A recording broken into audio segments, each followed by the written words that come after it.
너도 평범한 사람이야. 그러니까 적당히 우쭐거려. 스터디그룹 7, 8화 예고편으로 이어질 이야기를 미리 확인할 수 있었습니다. 학교 강당에서 이한경 선생님이 소신 발언을 하고 있고 이 상황을 비웃는 피아눌의 모습도 보였습니다. 전편에서는 피아눌의 호위무사를 물리친 윤가민이 강당으로 입장하여 피아눌에게 주먹을 날리는 장면으로 6화가 끝났는데요. 아마도 윤가민이 등장하기 전 상황인 것 같습니다. 그리고 피아눌의 호위무사로 등장했던 3인 중 노란머리 김순철이 살인사건의 용의자로 나서는, 그리고 사건을 밝히기 위해서 스터디그룹 부원들이 나서는 이야기가 전개될 예정입니다. 사람을 죽였습니다.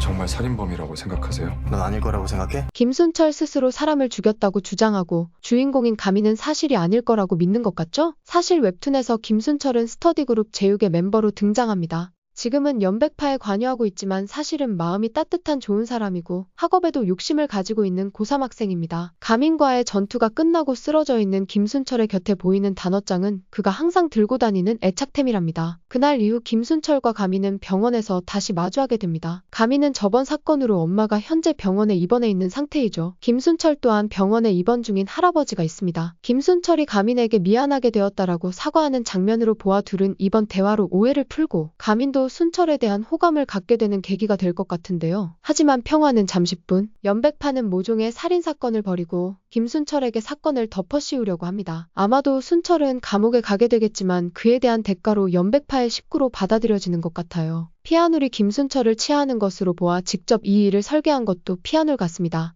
극창고 국건은 가민과 스터디그룹 부원들은 이 일을 막고자 연백파의 소굴로 들어가는 것 같죠. 이곳에 김순철의 무죄를 증명할 증거가 있기 때문으로 보여집니다. 행동파인 가민과 이지우, 이준 세 사람은 흑창고로 신분을 속이고 입장해서 전투를 벌이게 되는데 상당히 강력한 상대를 만나게 되는 것 같습니다. 지우와 가민이 싸움에서 밀리는 모습을 보였고 특히 이준은 칼을 사용하는 상대를 만나게 되면서 고전을 하게 될 듯 보입니다. 지원파인 세영과 희원은 드론을 이용해서 상황을 모니터링 하던 중 노리진 마민환에게 발견되는 것 같아요. 화면에 마민환이 등장하는 장면에서 같이 화들짝 놀라게 되는데요. 지금은 피아눌의 존재감이 밀리지만 사실 웹툰에서 마민환은 빌런 중에서도 최악인 빌런이랍니다. 마민환이 이 상황을 또 어떻게 이용해서 나쁜 짓을 벌일지 두려워지네요. 또 김순철은 한쪽 팔을 깁스한 채로 어디론가 달려가고 있습니다. 할아버지가 위독하다는 소식이라도 들은 것일까요? 이후 김순철은 누명을 벗고 스터디그룹으로 활동하게 될 수 있을까요? 학교폭력에서 벗어나 이제는 조폭 조직원들까지 상대하며 점점 싸움판 스케일이 커지고 있는 것 같은데요. 저번 화에서는 갑작스런 엄마의 부상으로 가민이 큰 충격을 받았었죠. 그리고 그 일로 당분간 이사나 전학은 미루어진 것 같습니다. 엄마가 무사히 치료를 마친 후에도 스터디그룹은 끝까지 함께할 수 있을까요? 다음 화에서도 더 흥미로운 전개가 펼쳐질 것 같은데 여러분의 예상은 어떤가요? 댓글로 함께 이야기 나눠보아도 좋을 것 같습니다.